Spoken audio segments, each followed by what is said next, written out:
오늘 함께 은혜 받으실 말씀은 요한복음 3장 1절에서 3절까지의 말씀입니다.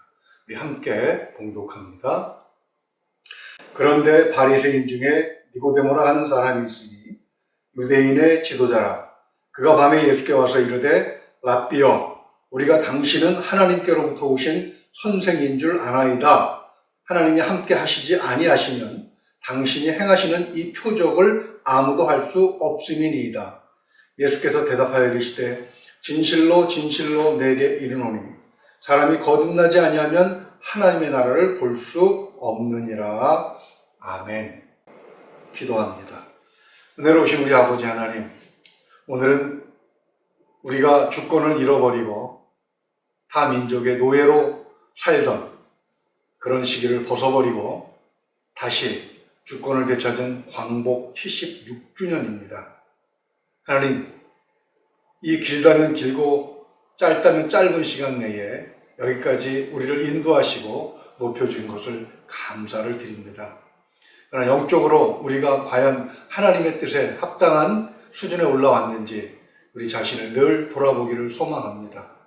오늘도 말씀 가운데 함께 하셔서 말씀을 통해서 우리에게 주시는 하늘의 신령한 양식을 마음껏 먹을 수 있도록, 배불리 먹을 수 있도록 주님께서 함께하여 주시옵소서.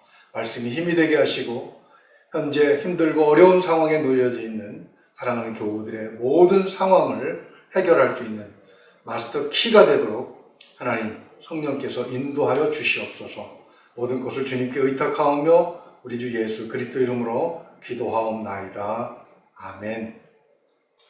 예, 오늘은 광복 76주년입니다. 광복이라는 말을 사전에서 찾아보면 주권을 잃어버린 것을 회복했다라는 뜻으로 되어 있습니다.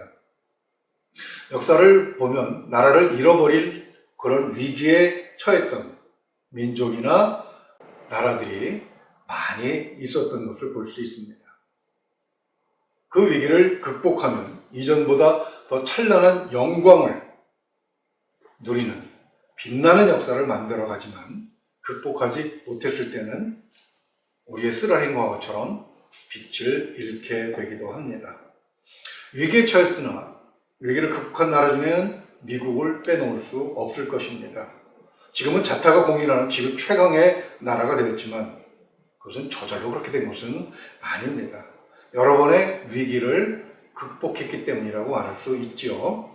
역사적으로 지금부터 가장 가까운 시기에 발생했던 위기는 1929년 말 시작된 경제 대공황이었습니다.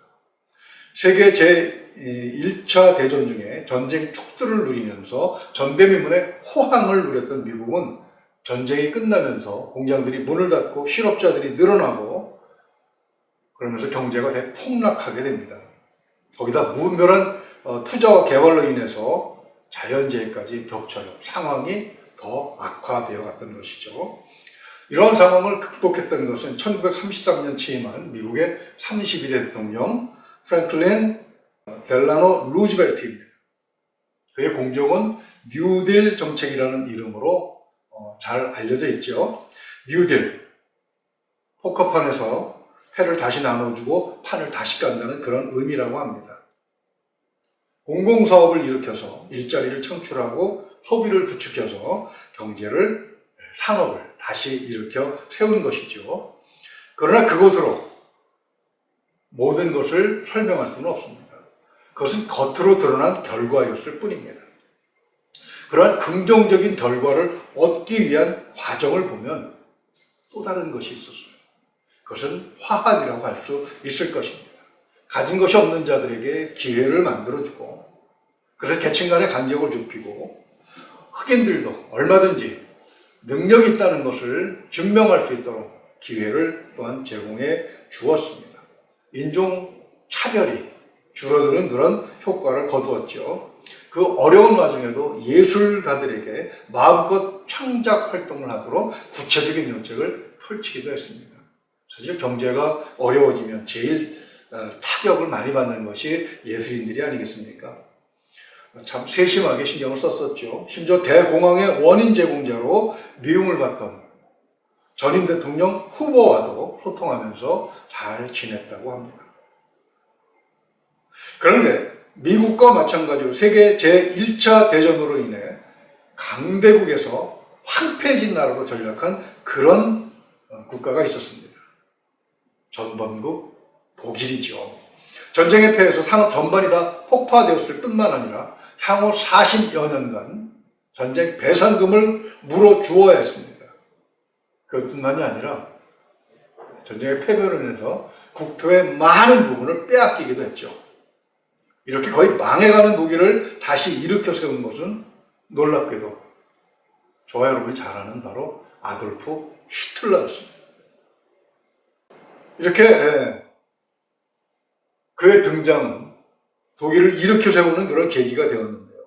그는 놀라운 카리스마로 낭망에 빠져 좌절하고 있었던 독일 국민들을 다시 일으켜 세웁니다. 그런데요, 주목해야 할 것이 있습니다. 그가 사용한 방법은 미국의 루즈벨트 대통령이 사용한 것과는 정반대였습니다. 히틀러는 국가가 황폐하게 된 원인을 철저히 자신의 전 정권 바이마르 공화국에 돌리고 비난을 쏟아 부었습니다. 그리고 인기를 모았죠. 또한 현재 경제적으로 당하고 있는 고통의 이유를 유대인 때문이라고 했습니다. 당시에 유대인들은 나라를 잃고 세계 각처를 돌아다니면서 고리, 대금업 같은 것으로 생계를 유지하고 있었습니다. 유럽에서도 많은 욕을 먹고 있었죠. 그런 유대인들을 타겟으로 감정에 몰려갈 수 있는 그런 물꼬를 퍼준 것입니다. 독일 국민들은 히틀러와 나치당에 열광했습니다. 어찌되었든 쓰러졌던 독일이 분노와 증오를 원동력으로 해서 다시 하나가 되어 일어났던 것입니다. 결과는 우리가 잘 아는 것처럼 화합의 정치를 했던 프랭클린 루즈벨트는 미국을 세계 최강의 위치에 올려놓음과 동시에 지금도 영웅으로 추앙을 받고 있습니다. 그러나 비난과 증오로 독일을 하나로 묶는 데는 성공했지만 히틀러는 그의 조국을 다시 한번 패전의 쓰라림을 남긴 채 역사상 유례를 찾아볼 수가 없는 그런 악마로 기억에 남게 된 것입니다. 1800년대 말 빛이 외풍에 흔들리며 꺼져가려는 위기의 때 우리에게는 이런 지도자들이 없었습니다. 히틀러 같은 리더라면 차라리 없는 것이 낫겠지만 왜 필요할 때 이런 위기를 극복할 수 있는 지도자 한 사람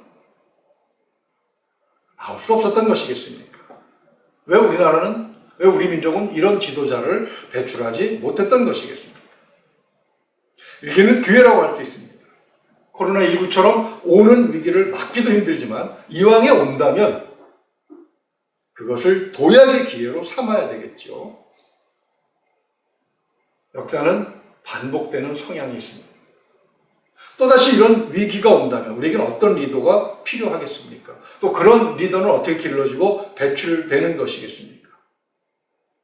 이런 기도 제목을 가지고 기도하고 묵상할 때에 성령께서는 성경 말씀을 통해 우리에게 진정한 리더란 어떤 모습이어야 하는가 하는 것을 보여주셨습니다.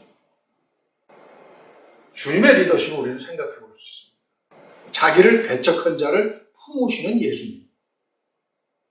우리는 주님에 대한 오해를 하고 있는 것들이 있습니다. 지난 시간에 예수님 당대 종교 사회적 지도자인 바리새인들이 극도로 싫어하는 세리와 죄인들을 품으시는 주님의 모습을 우리가 살펴보았죠. 주님은 그 이유를 이렇게 밝히셨습니다. 너희는 가서 내가 긍휼을 원하고 제사를 원치 아니하노라 하신 뜻이 무엇인지 배우라. 나는 의인을 부르러 온 것이 아니요 죄인을 부르러 왔노라 하시니라. 아멘. 마태복음 9장 13절의 이 말씀과 더불어 주님께서 바리새인들의 위선을 준엄하게 꾸짖으셨던 마태복음 23장의 말씀을 근거로 해서 우리는 주님께서 바리새인들을 증오하고 배척하신 것으로 오해하는 그런 경향이 조금 있습니다. 주님은 물론 지도층인 바리새인들이 거부한 죄인들을 은혜의 장중에 끌어안으셨습니다. 바리새인들은 그런 주님을 극렬하게 비난했죠. 어떻게 죄인들과 함께 식사를 하고 교제할 수 있느냐는 것이죠. 그렇지만 주님은 그런 바리새인들을 배척하거나 미워하지 않으셨습니다. 다만 진리가 아닌 것을 붙들고 그것이 진리냐 고집을 부리는 그들에게 연민을 가지고 계셨던 것이죠. 주님에 대한 오해를 푼 김에 우리는 주님과 대척점에 섰던 바리새인들에 대한 오해도 좀 이 기회에 풀어봤으면 좋겠습니다. 주님은 바리새인이기 때문에 구원의 은혜를 베푸시는 범위에서 그들을 제외하지 않으셨기 때문에, 그것은 바리새인 중에는 본문 2절 말씀처럼 밤에 몰래 주님을 찾아와 진리를 엿줄 만큼 간절한 니고데모와 같은 사람도 있었기 때문입니다. 우리는 니고데모뿐만 아니라 나중에 찾아내신 사도 바울을 이해하기 위해서 바리새인들의 그 긍정적인 면을 간략하게나마 정리할 필요가 있습니다. 그들의 첫 번째 특징은 율법주의자라는 것이죠. 우리는 율법주의하면 매우 나쁜 인상을 먼저 갖게 됩니다. 그것은 1세기 유대 종교 지도자들인 바리새인들을 말할 때 의롭고 경건한 체하는 사람들이라는 생각을 가지고 있기 때문입니다. 그것은 대부분의 경우 사실이기도 하지만 원래는 그렇지 않았습니다. 모든 인간 사회가 그렇듯이 변질되었다고 해도 비록 소수지만 원칙을 고수하는 사람들이 항상 남아있는 것 아니겠습니까? 물론 그들은 율법에 지나치게 얽매여 있기는 했습니다. 600개의 원래 법조문에다가 3만 개가 넘는 조항을 추가할 정도로 그렇게 율법에 집착을 했습니다. 그렇게 한 이유가 두 가지가 있습니다. 첫째는 시대가 변하면서 사람의 삶이 복잡해졌을 때 문자적인 것을 그대로 적용할 수 없는 경우가 발생했기 때문입니다. 그럴 경우에 법조문을 해석을 하고 또 시간이 흘러가면 재해석을 해야 했겠지요. 그 해석해 놓은 것이 또 하나의 율법이 되었던 것입니다. 두 번째는 600개의 법들을 부집을 시간에 지키지 못할 경우가 발생하지 않도록 하려는 추가 조항들이 필요했기 때문입니다. 예를 들면 안식일을 거룩하게 지키라는 제4계명에는 무려 39개의 안식일을 하지 말아야 할 일들을 첨부하여 놓았습니다. 덕분에 안식일은 즐거워해야 되는데 아주 힘든 날이 되고 말았지요. 결례, 즉 정결하게 하는 의식에 대해서도 우리 한번 생각을 해보죠. 먼저 마가복음 7장 5절의 말씀부터 읽겠습니다. 이에 바리새인들과 서기관들이 예수께 묻되 어찌하여 당신의 제자들은 장로들의 전통을 준행하지 아니하고 부정한 손으로 떡을 먹나이까? 제자들 똑바로 가르치라는 그런 힐난의 뉘앙스가 느껴지죠. 그들은 스스로 그것을 철두철미하게 지켰습니다. 혹여 하나님 말씀에 불순종하는 일이 자기도 모르는 사이에 발생할까 봐 철저하게 준비했습니다. 예를 들면 식사 전에는 반드시 닦을 물을 담은 물병을 준비해 두는 것과 같은 일입니다.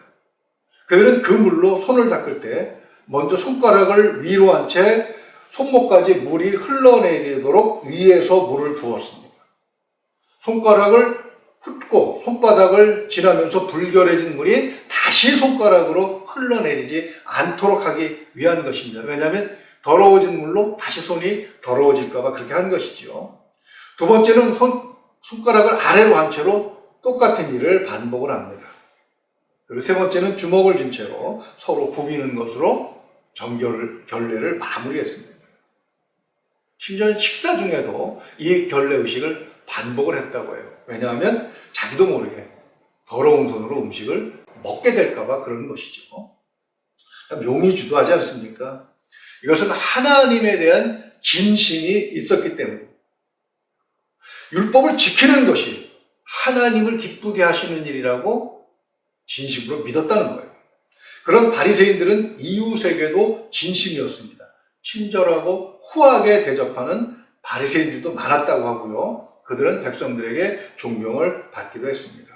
탈무드를 보면 이에 관해서 바리새인이 남긴 아주 유명한 말이 하나 있습니다. 자기가 원하지 않는 일을 타인에게 강요하지 마라. 이것이 토라의 전부다. 나머지는 이것에 대한 해석일 뿐이다. 가서 배우라. 힐렐이라는 사람이 한 말입니다. 이렇게 진심을 가진 바리새인들을 향해서 백성들은 그들이 선하다고 생각을 했습니다. 이 생에서나 내 생에서 가장 복을 받을 사람들은 바리새인들이라고 인정을 했고요. 그리고 그들은 자타가 공인하는 하나님 나라의 특등 시민이라고 믿었던 것이죠. 자, 그 바리새인인 니고데모로 한번 돌아가봅니다. 그렇게 호평을 받을 만한 대표적인 사람이 바로 니고데모였습니다. 우리 1절을 다시 한번 읽어볼까요?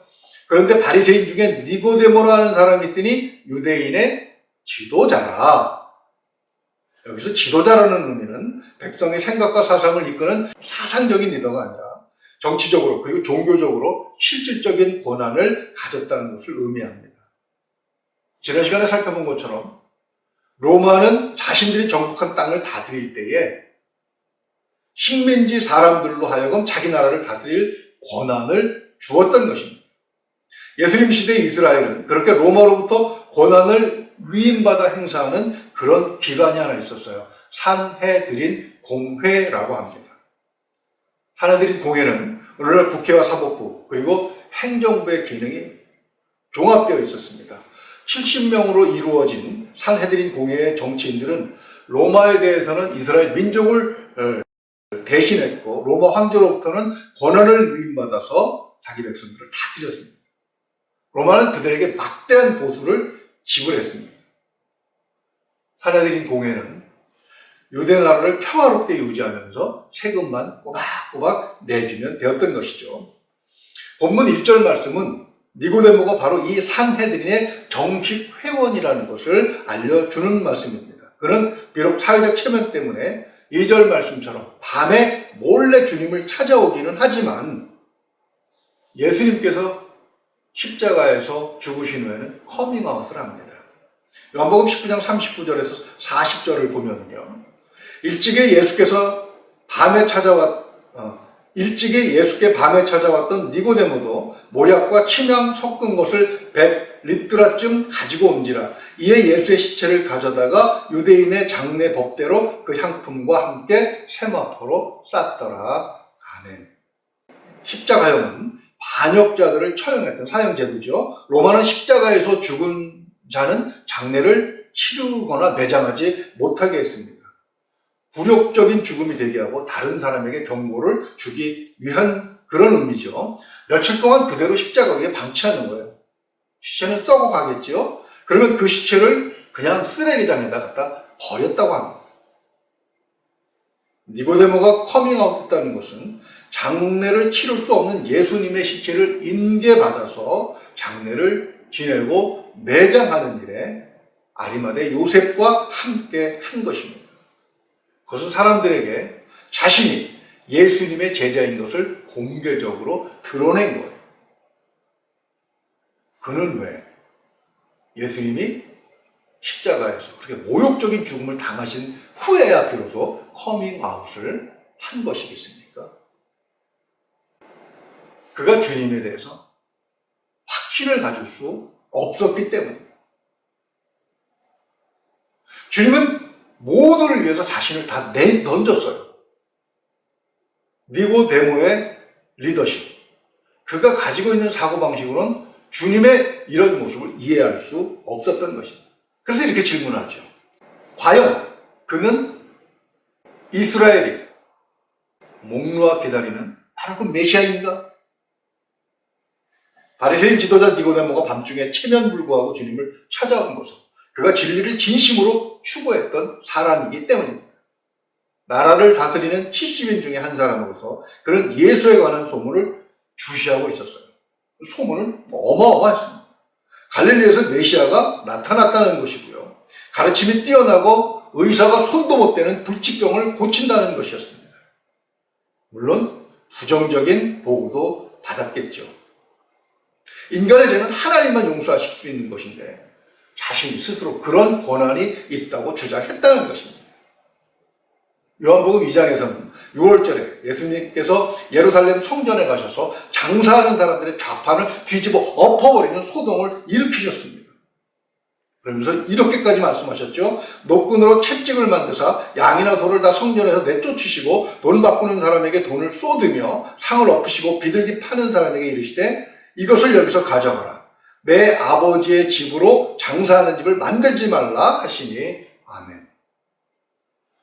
바리새인들이 비록 로마 녹을 먹으며 나라를 다스리고 있기는 했지만 그들이 독립의 희망까지 포기한 것은 아니었습니다. 메시아가 나타나서 로마로부터 조국과 민족을 구원하기를 학수고대하고 있었어요. 그런데 메시아라고 소문이 난 예수의 가르침과 행동을 보면 도무지 메시아 같지 않았던 것입니다.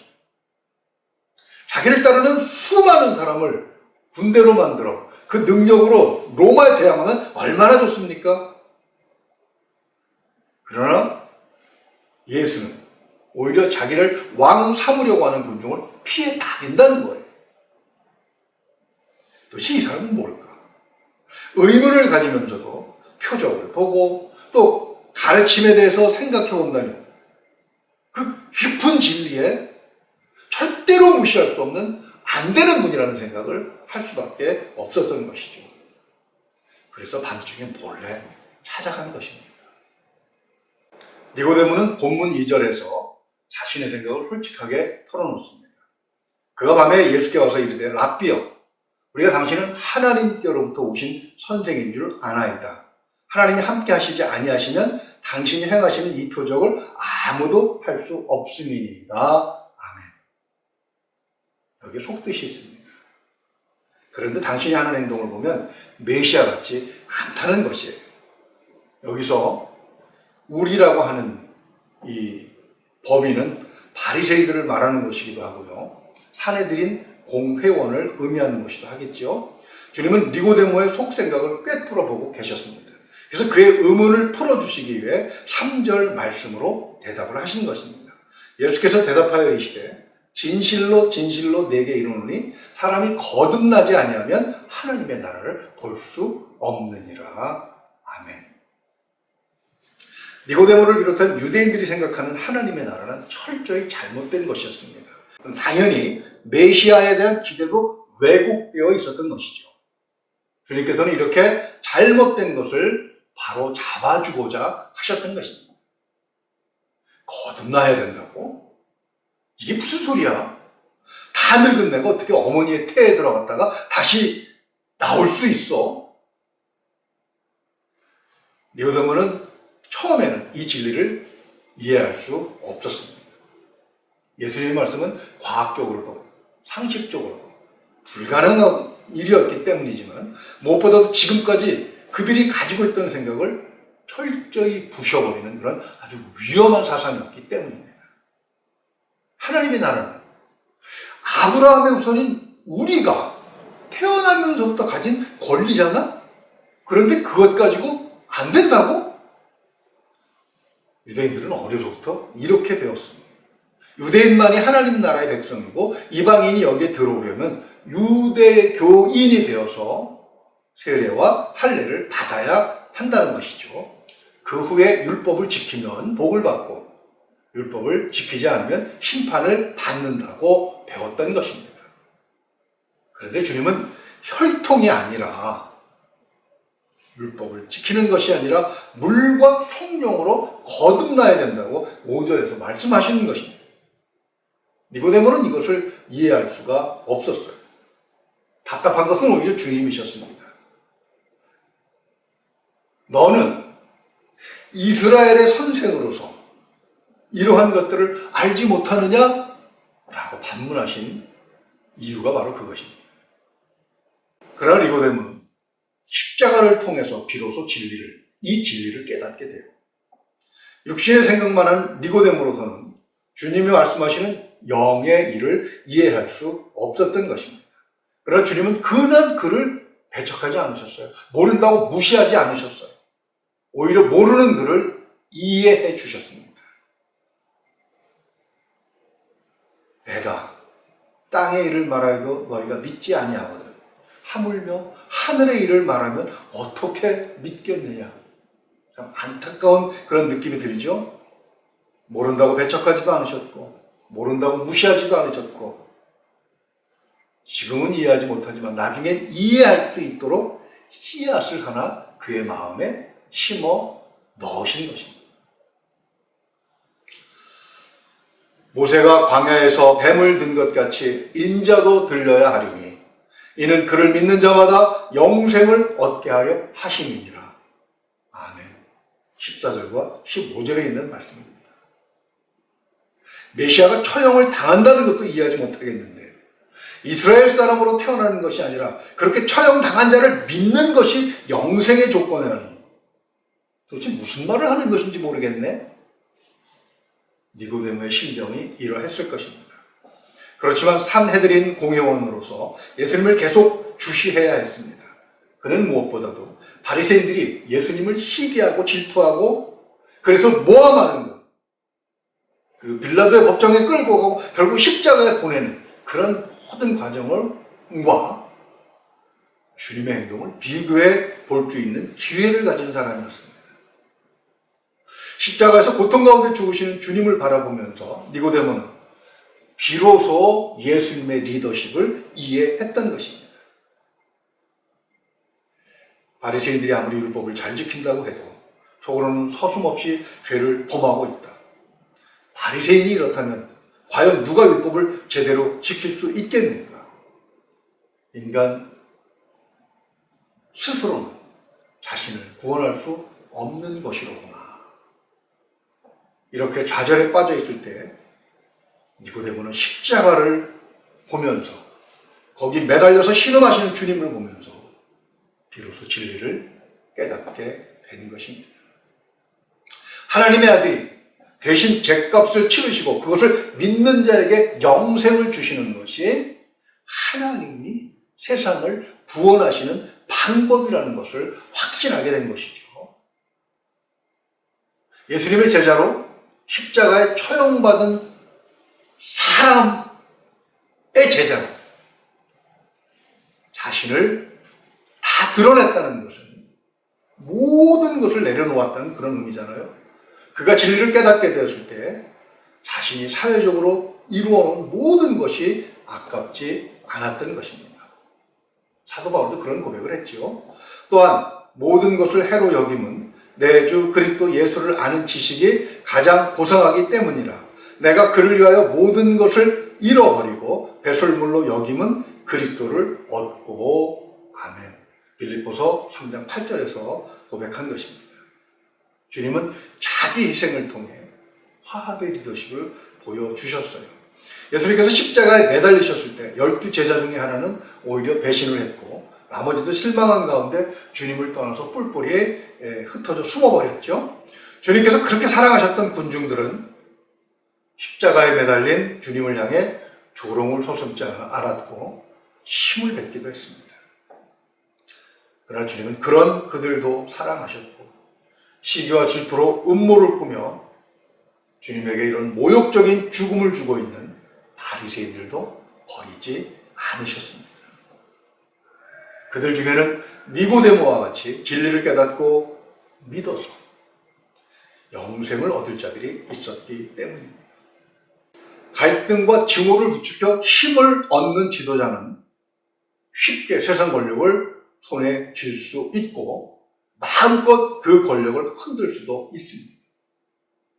오히려 화합을 통해 목적을 이루려고 하는 지도자는 양쪽에서 배척을 받으며 스스로 고통을 감수해야 하기도 합니다.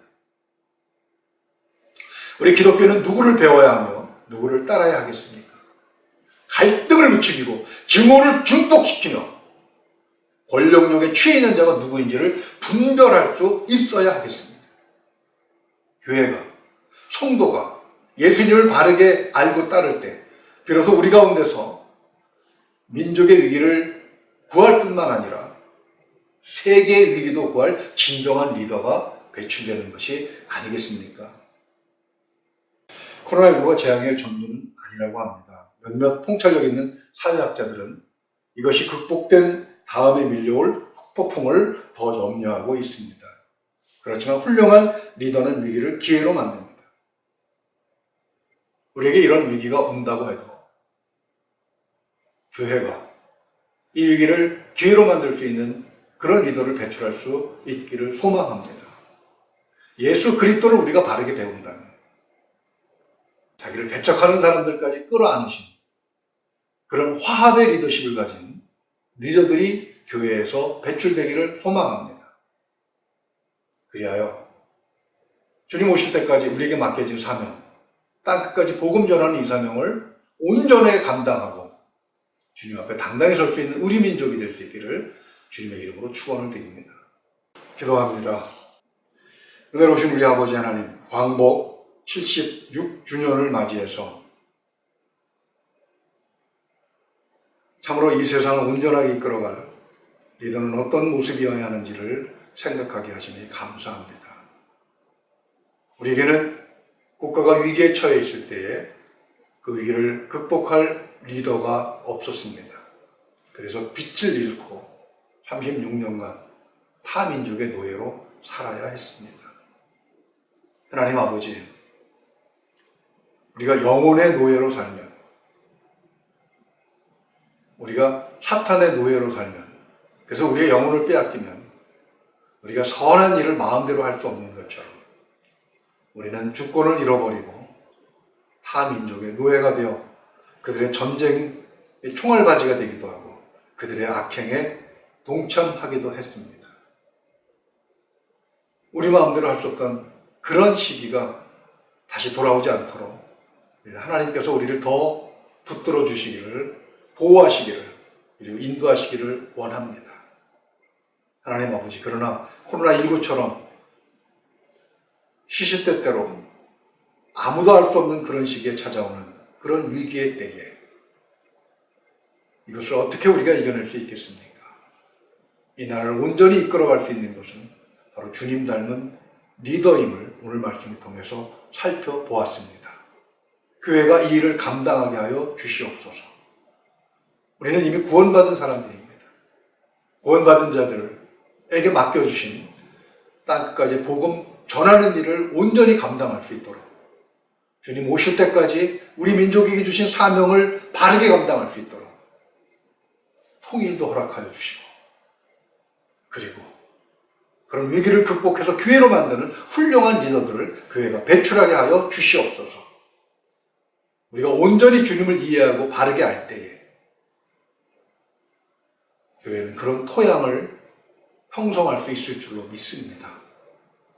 진리에 사로잡힌 교회가 되게 하시고 니고데모처럼 진리를 추구하는 그런 교회들이 되게 하여 주시옵소서. 믿고 의지하며 우리 주 예수 그리스도 이름으로 기도하옵나이다. 아멘.